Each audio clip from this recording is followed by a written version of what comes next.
또는 메시아, 구원자의 의미를 가지고 있고, 주라는 의미는 여호와 하나님, 전능하신 하나님을 의미하고 있습니다. 그러니까 예수님께서 우리의 하나님이 되시고 전능하신 하나님이 되시는 분이시고, 우리는 그분의 자녀가 되고 종이 되었다라는 것입니다. 이것이 바로 복음의 내용인 것입니다. 여러분, 우리는 지난주에 그래서 순종에 대해서 살펴보았습니다. 예수님이 왕이 되시기 때문에, 왕이신 하나님이시기 때문에 우리는 그분을 경배하고 그분께 순종해야 하는 것이 마땅하고요.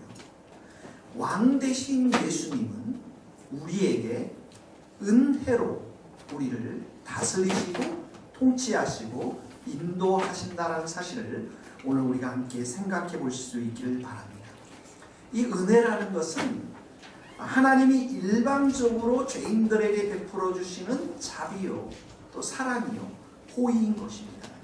상대가 그것을 받을 만한 자격이 아무것도 없는데도 불구하고 주게 되는 일방적인 사랑과 호의를 은혜라고 하는 것이죠. 이것이 바로 구원의 기초가 되는 것입니다. 이 로마서의 로마서의 핵심은 복음이고, 이 복음의 핵심은 바로 은혜인 것입니다. 그 은혜는 사랑이신 하나님으로부터 값없이 흘러넘쳐서 값없이 우리에게 주어지게 된 것입니다. 그래서 이 바울은 5절에서, 우리가 읽었던 이 5절에서부터 이 은혜에 대해서 설명을 하고 있습니다. 오늘 5절에 보면 이렇게 바울이 고백합니다. 그로 말미암아 우리가 은혜와 사도의 직분을 받아, 이렇게 표현하고 있습니다. 바울은 자신이 구원받은 것이 하나님의 은혜 때문이요, 또 이렇게 사도로 부르심을 받은 것도 하나님의 은혜이고, 부르심을 받아서 사도로 그 직분을 수행해 나가는 데 있어서도 하나님의 은혜로 모든 일을 했다는 것입니다. 그러니까 우리는 여기서 은혜라는 것은 우리의 죄를 용서하시는 하나님의 무한한 사랑과 긍휼, 그뿐만 아니라 바울이 사도로 살아가도록 힘주시는 하나님의 능력인 것을 우리는 깨닫게 되었습니다. 바울이 이렇게 고백합니다. 고린도전서 15장에 가면 내가 나된 것은 하나님의 은혜로 된 것인데, 구원받고 사도로 부름받은 것 하나님의 은혜인데, 내가 다른 사도들보다도 더 열심히 수고를 많이 하였으니 이것이 내 힘으로 된 것이 아니요 오직 나와 함께 하신 하나님의 은혜로다. 사도로 부르심을 받고 열심히 일해서 수많은 교회들을 세우고 많은 성도들을 주 앞에 인도한 것, 자신의 힘과 능력으로 된 것이 아니라 하나님이 주신 은혜로 됐다는 것이에요. 로마서 12장 6절에 가면은 우리가 이 교회를 섬길 때 하나님께서는 여러분들에게 은사를 다 주셨어요. 근데 이 은사를 가지고 섬기는 일도 은혜를 받고 하라고 바울이 이야기합니다.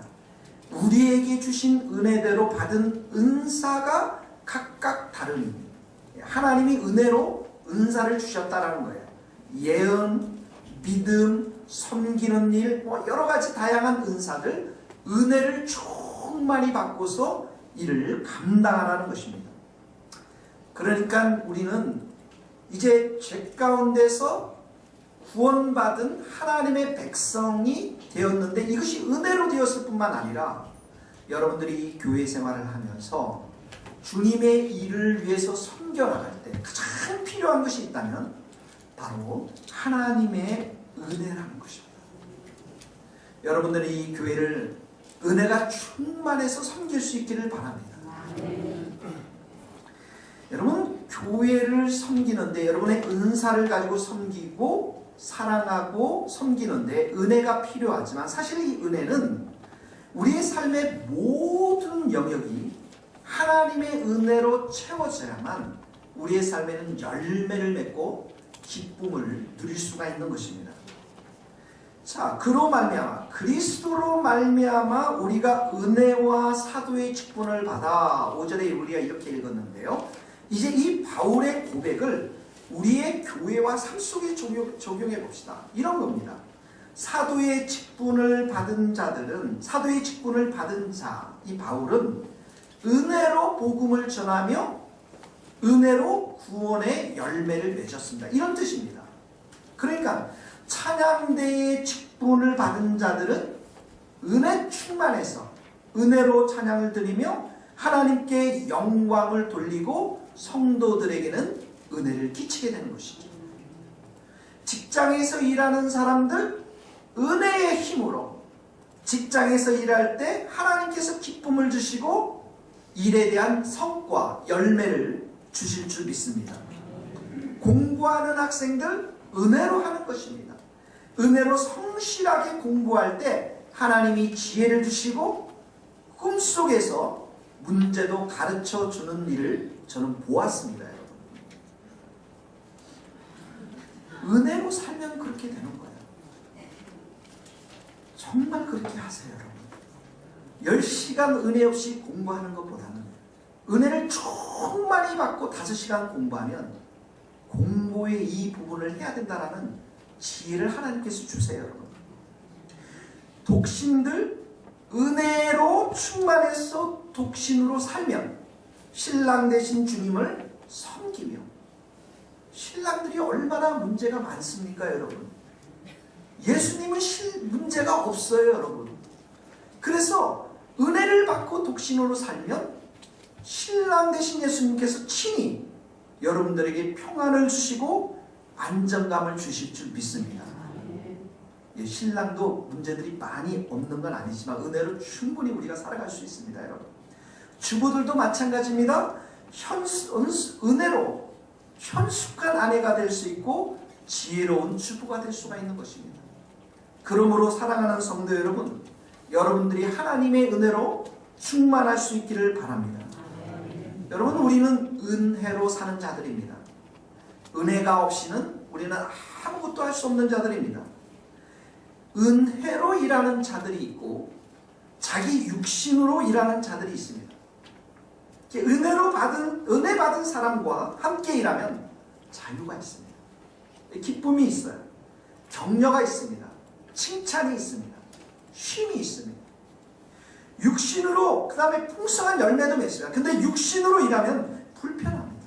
그 사람이 숨을 조이고 다투고 물어뜯습니다. 그러니까 육신으로 일하는 사람들의 결과는 무엇이냐면 실패할 가능성이 높습니다. 사랑하는 성도 여러분, 여러분 은혜의 사람이 될 수 있기를 바랍니다. 그래서 여러분들 정말 주위의 사람들을 살리고 기쁨을 주고 쉼이 되는 여러분이 될 수 있기를 바랍니다. 구약에 보면 예루살렘이 멸망하고 바벨론 포로에 70년 동안 붙잡혀 가는데 성벽을 재건한 이야기가 나옵니다. 이 느헤미야가 성벽을 단 52일 만에 주님의 은혜로 재건했습니다. 근데 성벽을 재건하고 성전은 15년, 16년 동안 그대로 방치해야 됩니다. 황폐하게 되는 거예요. 그래서 하나님께서는 선지자 한 사람을 세우는데 그 누구를 세우냐면 학개를 세웁니다. 학개. 이 학개가 굉장히 이 사나웠거든요. 그냥 멍멍이가 아니고요. 학개 선지자라고 있어요. 그래서 이 학개가 짠 떠서 그 이스라엘 백성들한테 이 성전 건축에 대해서 말할 때 아주 강하고 아주 엄하고 막 신랄하고 예리한 말이고 폐부를 찌르는 그런 꾸짖음으로 성전을 건축하자고 얘기를 합니다. 그러니까 사람들이 그 말을 들을 때 어떡합니까? 불편하죠. 여러분들은 굉장히 축복받은 성도들이에요. 제가 전혀 학교 같은 선지자가 아니거든요. 그러니까 이 학계의 말을 듣고서 일을 하려면 참 불편한 거예요. 그러니까 하나님께서 학계의 시대를 접게 하고 누구를 세우냐면 스가랴를 세웁니다. 다시 이 스가랴는 은혜롭게 이 문제를 접근합니다. 백성들에게 기쁨으로 자원함으로 따뜻한 마음으로 그들을 품어가면서 동기를 부여해서 성전을 건축하도록 하게 됩니다. 백성들을 꾸짖거나 정죄하거나 다그치지 않습니다. 힘을 주고 그리고 그의 입술에는 늘 은혜스러운 말이 흘러나왔습니다. 사랑하는 성도 여러분, 여러분의 입술 속에서도 은혜가 흘러나오기를 바랍니다. 이 은혜가 흘러나오면 그 사람과 함께 지내는 것이 기쁨이 있어요. 편함이 있습니다. 여러분, 이런 격동기 속에서 총독이 누구였냐면 스룹바벨이었습니다. 이 스룹바벨은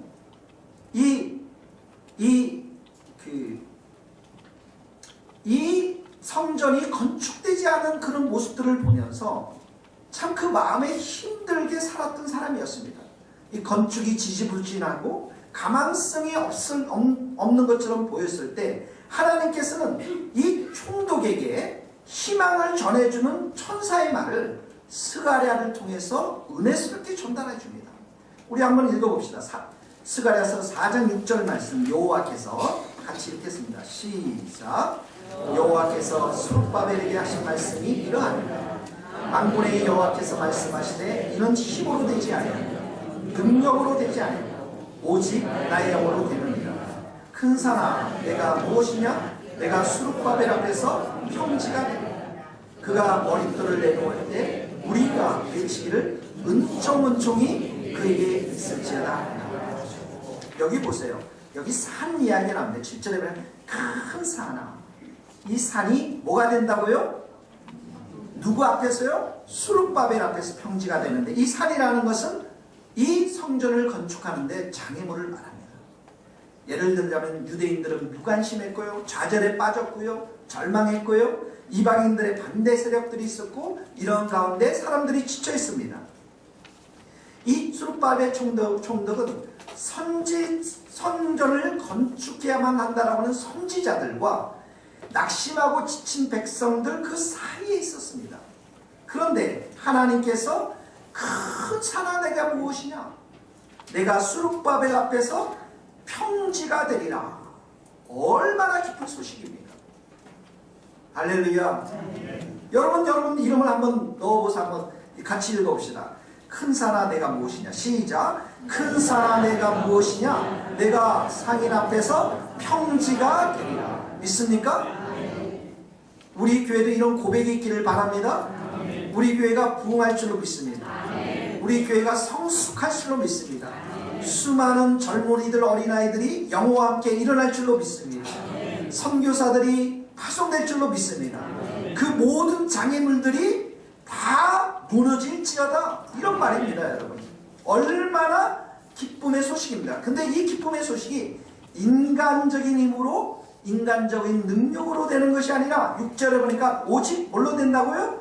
나의 영으로 된다는 것이죠. 여러분, 교회가 세워나가고 교회가 만들어지고 교회가 부흥하는 것은 우리 인간적인 힘이나 능력으로 되지 않습니다. 육신적인 능력을 가지고 세울 수가 없습니다. 오직 하나님의 영, 성령이 우리 가운데 역사해야만 성장할 수 있음을 믿습니다. 여러분, 교회 일만 그렇지 않습니다. 우리 인생의 모든 일들이 그렇습니다. 그러므로 우리는 여러분들이 무엇을 하든지 어떤 일들을 하든지 여러분의 능력과 여러분의 지혜와 힘들을 다 내려놓고 오직 예수님의 힘, 하나님의 힘, 성령님의 힘만을 의지해야 될 줄로 믿습니다. 여러분, 이 찬송가 있지 않습니까? 이 말씀을 준비하면서 내 힘만 의지할 때는 패할 수밖에 없도다. 힘 있는 장수 나와서 날 대신하여 싸우네. 이 장수 누군가? 주 예수 그리스도 만군의 주로다. 당할 자 누구랴? 반드시 이기리로다.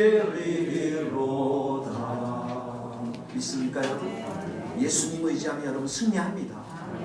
예수님이 우리의 대장 되시면 우리 교회가 반드시 승리할 줄로 믿습니다. 머릿돌을 놓고서 온 백성들이 외쳤습니다. 은총이 그에게 있을지어다. 은혜가 수룹바벨에게 있을지어다. 이렇게 외친 거예요, 여러분. 하나님의 베풀으신 이 놀라운 은혜를 통해서 성전이 건축될 수 있다라는 믿음을 표현한 것이죠. 사랑하는 성도 여러분, 여러분의 삶 가운데도 은혜가 넘쳐나기를 바랍니다. 여러분들이 소망하고 기도하는 곳에 하나님의 은혜가 임할 수 있기를 바랍니다.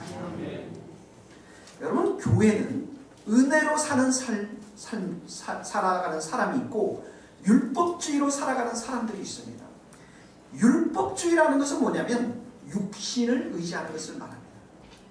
육신을 의지하니까 행함으로 사는 의를 강조합니다. 그래서 율법주의는 하나님을 알고 하나님을 사랑하고 하나님과의 친밀한 교제를 즐기는 것보다는 종교적인 의식, 절차, 형식, 행위들을 강조합니다. 여러분, 은혜와 성경 공부를 한번 생각해 보십시오.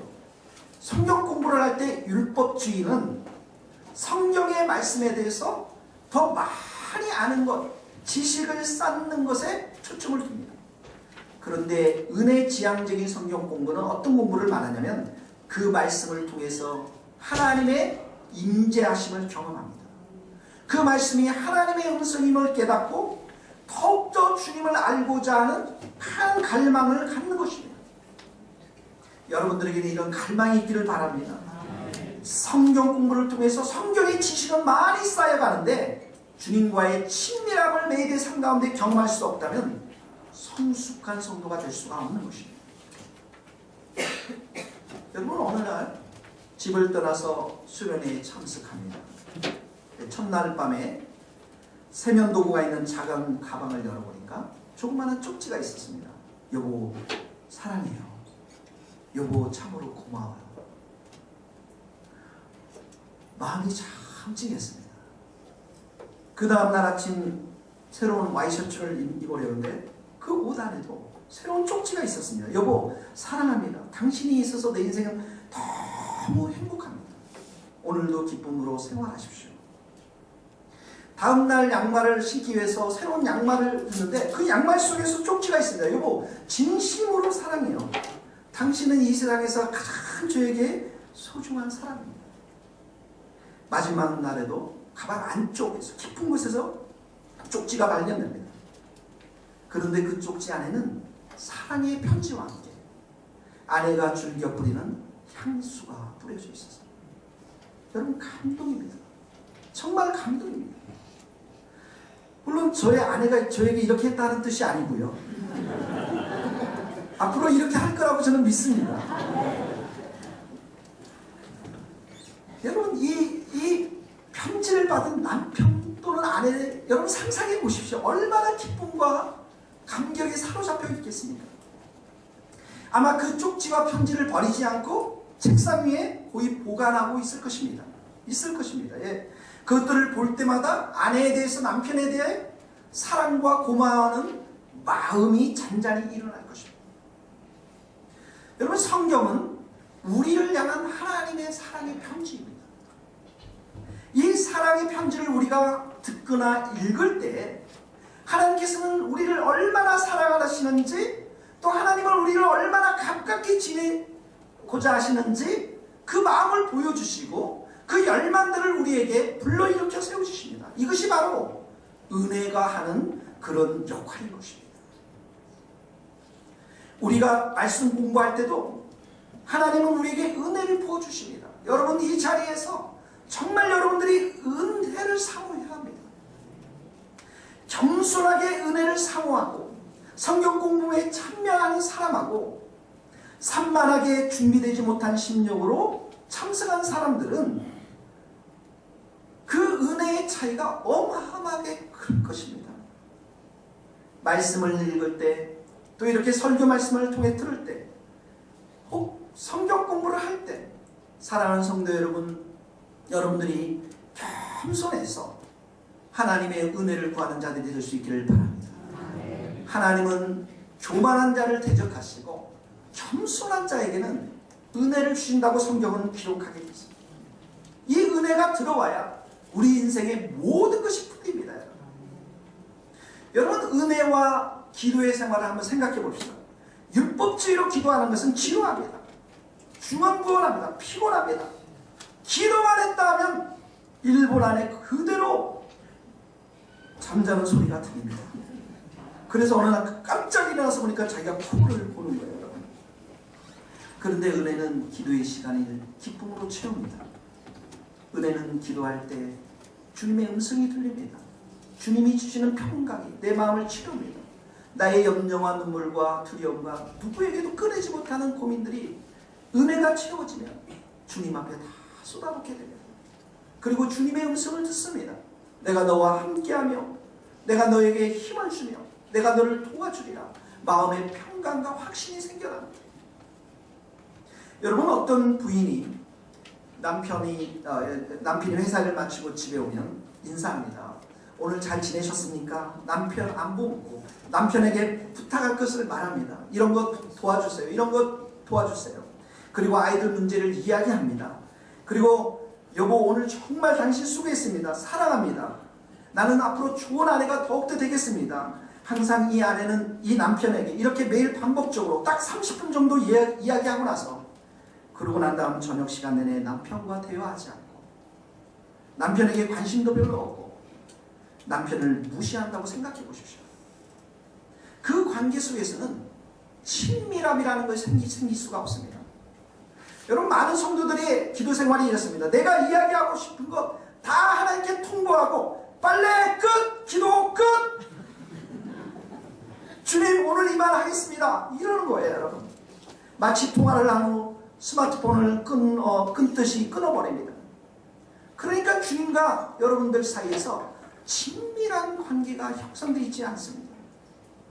여러분이 은혜로 살아가는 사람이라면 기도는 24시간 주님과 삶을 나누는 친밀한 교제의 시간임을 깨닫게 될 줄로 믿습니다. 영적인 훈련을 잘 받은 사람, 성숙한 사람만이 기도하는 것이 아닙니다.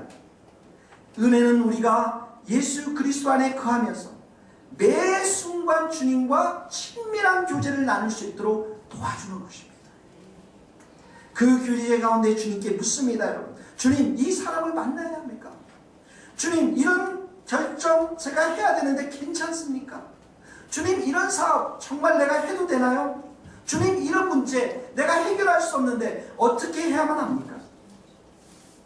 여러분, 율법주의자는 이러한 주님과의 친밀한 관계없이 하나님이 내게 무엇을 원하시는지 그 행위에 초점을 맞추고 마르다처럼 그저 일만 해가지고 그저 행위에 충실해서 다 마르고 또 말라서 마르다처럼 불평하고 말라요.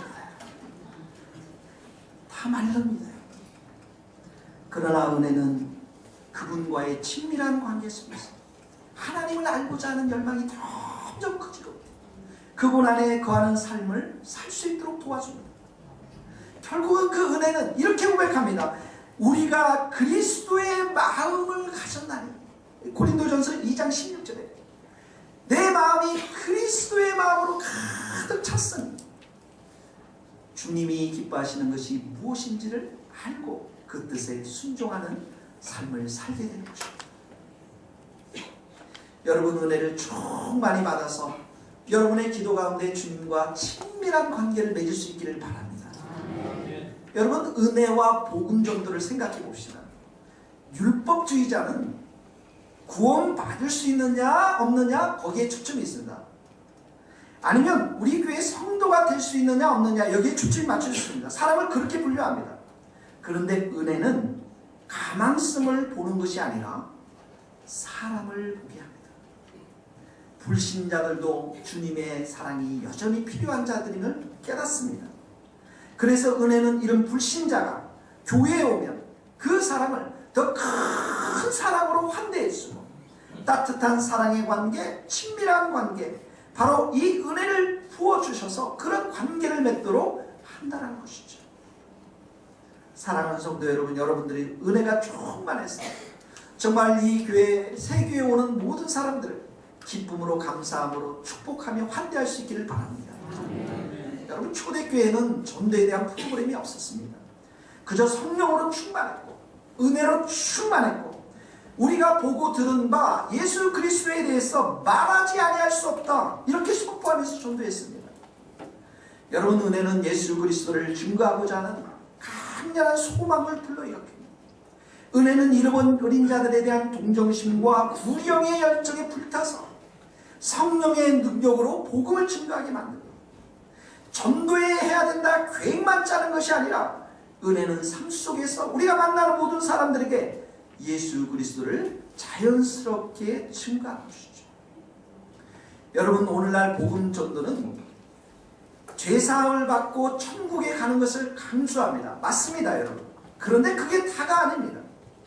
주님이 죽으신 것은 그 주님의 생명을 우리와 함께 나누기 위해 죽으셨습니다. 주님의 생명이 우리의 삶 속에서 나타나서 우리는 작은 예수가 되는 것입니다. 여러분, 아우카 부족에 대해서 들어봤습니까? 따라해 보십시다. 아우카 부족. 아우카 부족. 이게 남미의 아마존의 미개 부족입니다. 이 부족에게 여러분들이 잘 알다시피 짐 엘리엇이라고 하는 선교사와 더불어 4명, 총 5명이 복음을 전하러 갔는데 다 순교하지 않습니까? 그런데 그 부인, 짐 엘리엇의 부인 엘리자베스 엘리엇이 용서하는 마음으로 그곳에 가서 사랑으로 그 부족들을 섬깁니다. 그리고 어느 날 자신의 남편을 죽인 그 원주민의 머리를 이발해 주는 모습이 사진에 찍힙니다. 이것이 바로 은혜입니다. 우리는 원수가 내 머리 앞에서 머리를 깎으면 어떡합니까? 빡빡 깎든지 아니면 뭐 흉칠을 내든지 상처를 줘가지고 고생을 시키지 않겠어요? 근데 사랑으로 섬겨주는 겁니다. 이게 바로 은혜라는 거예요. 여러분, 원수를 사랑하는 충만한 은혜가 여러분들의 있기를 바랍니다. 이 은혜는 죄의 용서를 뛰어넘어서 자신의 삶 가운데 예수님의 생명이 나타나는 것이죠. 그래서 예수님의 은혜는 예수님 자신을 우리의 삶 가운데 나타내고 싶어 하십니다. 그래서 은혜를 주셔서 예수님의 그 기쁨, 예수님의 자유, 예수님의 섬김, 예수님의 희생, 예수님의 사랑, 예수님의 겸손, 평안, 이런 신령한 것들이 우리의 삶을 통해서 드러내도록 하신다. 그런데 이게 어떻게 드러나느냐? 은혜가 충만해지면 이런 예수님의 모습이 드러난다는 것이에요. 네 번째로 생각해보면, 여러분, 은혜는 다른 사람들에 대해서 관대하게 합니다. 다른 사람들에 대해서 관대합니다. 물질과 물건, 자신이 있는 모든 것들, 가진 것들에 대해서 인색하거나 이기적이지 않고 너그럽게 대합니다. 거기 한번 읽어보겠습니다. 사도행전 4장 33절. 사도들이, 시작. 사도들이 주 예수님으로 우리가 은혜를 받아 이는 받고 그 판 것을 값을 가져다가 사도들의 그 닭사람을 따라 34절에 보면 그 중에 가난한 사람이 없다. 옛날성에 핍절한 사람, 부족한 사람이 없다는 거예요. 왜 그렇습니까? 33절에 보니까 무리가 뭘 받았다고요? 큰 은혜를 받았기 때문에. 제가 여러분들에게 아무리 통장에 있는 거 다 가져오십시오. 집에 장롱 속에 있는 거 다 가져오십시오. 가져올 사람 별로 없습니다. 그렇죠, 여러분? 별로 없어요. 그런데 은혜를 받으면, 공동체의 은혜가 충만하면 이기심이 설당이 사라집니다. 믿습니까? 굉장히 여러분들 걱정하시는 것 같은데, 은혜를 받으면 제정신이 아니에요. 돈, 시간, 자신이 가지고 있는 모든 것이 내 것이 아니고 하나님의 것임을 인정합니다. 하나님의 것이니까 자유롭게 풀어놓는 거예요. 서로에게 너그럽게 대하는 것이죠. 은혜가 충만하다, 충만한 교회의 증거가 바로 그런 것입니다. 그런데 율법주의는 어떡합니까? 서로를 판단하고 분리시키고 흩어지게 합니다. 내 것을 취게 합니다. 그러나 은혜를 서로를 하나 되게 하고 서로의 필요를 채우고 공동체를 굳건하게 세워나갑니다. 우리 주님의 세계에는 은혜가 충만할 수 있기를 바랍니다. 믿습니까? 계획도 우리의 계획이 아닙니다. 하나님의 계획이고 하나님께 의지하면 됩니다. 지금 스가랴의 비전은 스가랴 자신의 비전이 아니었습니다. 하나님의 비전이었습니다. 하나님의 일이니까, 하나님의 비전이니까 하나님께서 이루어 가십니다. 그러므로 우리가 은혜가 충만하면 나의 것, 우리 것이 중요한 것이 아니라 하나님의 것이 중요함을 깨닫고 나의 계획, 나의 생각이 중요한 것이 아니라 하나님의 뜻과 하나님의 계획이 중요한 것을 깨닫게 되어집니다. 사랑하는 성도 여러분, 하나님의 교회는 한마디로 이러한 은혜의 진열장입니다. 율법주의는 끊임없이 우리의 행위들의 근거에서 다른 사람을 받아들입니다. 다른 사람들의 행위에 관심을 갖고 변화시키려고 합니다. 그 변화가 되지 않으면 그 사람의 죄의식을 갖게 하고 수치심을 느끼도록 합니다. 그러나 은혜로 사는 그리스도인들은 무조건적인 사랑의 근거에서 다른 사람을 받아들입니다. 율법이 사람을 변화시키는 것이 아니라 은혜가 사람을 변화시킬 줄 믿습니다. 한 청년이 고민에 빠졌습니다. 인터넷을 통해 습관적으로 성적인 죄를 짓고 있기 때문입니다. 그 죄를 지을 때마다 하나님으로부터 버림받았다는 느낌이 들었습니다. 우울하고 공허하고 심한 죄책감에 시달렸습니다. 몇 주 전에도 혼자 있을 때 이 유혹을 이기기 위해서 얼마나 노력했는지 모르는데 결국은 잘 되지 않습니다. 그는 그의 고민을 다 들은 후에 하나님의 말씀에 대해서 나눴습니다. 하나님, 당신은 결코 버리지 않습니다. 하나님은 항상 당신을 생각하고 있으며 당신의 인생에 가장 큰 관심을 가지고 있으며 당신으로 인해서 매우 기뻐합니다. 하나님은 당신이 선한 일을 할 때만 당신의 자녀로 인정하는 것이 아니라 죄를 범하고 하나님이 기뻐하지 않는 일을 할 때도 하나님은 당신을 버리지 않습니다. 왜 그렇습니까? 당신은 하나님이 사랑하는 자녀이기 때문에 그렇습니다. 단지 지금 이렇게 좌절감을 느끼고 죄책감을 갖는 것은 하나님의 자녀로서 당신의 신분과 어울리지 않는 행동을 했기 때문입니다. 그러므로 죄를 범하면 회개하면 됩니다. 사랑하는 성도 여러분, 회개하는 삶을 살 수 있기를 바랍니다. 요한일서 1장 9절에도 보면 만일 우리가 우리 죄를 자백하면 그는 미쁘시고 의로우사 우리 죄를 사하시고 모든 불의에서 우리를 깨끗하게 하실 것이요. 회개 기도를 드리고 하나님의 자녀로서의 정체성을 함께 나누었습니다. 이 청년이 점점점 주님 안에서 참된 자유를 갖게 되었고 홀로 있을 때도 이런 죄로부터 자유를 찾기 시작했습니다. 사랑하는 성도 여러분, 교회는 죄 없는 완벽한 사람들이 모인 집단이 아닙니다.